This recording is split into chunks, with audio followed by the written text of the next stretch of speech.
பட்டினமருதூரில் 1000 ஆண்டுகள் பழமையான சுடுமண் பெண் தெய்வ சிலை கண்டெடுப்பு.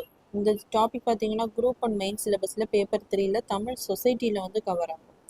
ஸோ தூத்துக்குடி மாவட்டத்தில் இருக்கக்கூடிய தமிழக அரசால் தொல்லியல் களமாக அறிவிக்கப்பட்ட பட்டினமருதூரில் வந்து 1000 ஆண்டு முந்தைய சுடுமண்ணால் செய்யப்பட்ட பெண் தெய்வ சிலை வந்து கிடைத்துள்ளது.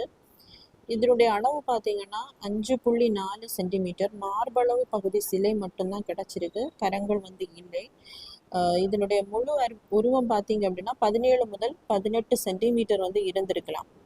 ஸோ இந்த உருவமானது எதை மாதிரி இருக்கு அப்படின்னு சொல்லப்பட்டிருக்கு அப்படின்னா, ஐம்பெரும் காப்பியம் தாய் தெய்வ சம்பாபதி அம்மன் ஆலயத்தின் சதுக்க பூதமாக இருக்கலாம் அப்படின்னு நம்பப்படுகிறது.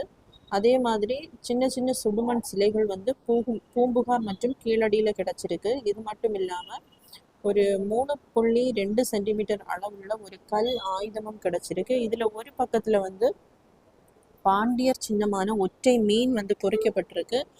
பிரதான இடத்துல பார்த்தீங்கன்னா ஒரு 4 எழுத்துக்கள் இருக்கு. அதில் இறுதி எழுத்து அப்படின்னு சொல்லும்போது இறுதி எழுத்து வந்து 2ஆம் சங்க கால அந்த தமிழ் எழுத்தான யா போன்றும் மற்ற 3ம் தமிழ் பிரம்மி மற்றும் வட்டெழுத்து கலந்து வந்து இதில் பொறிக்கப்பட்டிருக்கு. ஸோ இது வணிக குழுக்கள் வந்து யூஸ் பண்ணியிருக்கலாம் அப்படின்னு சொல்லப்படுது.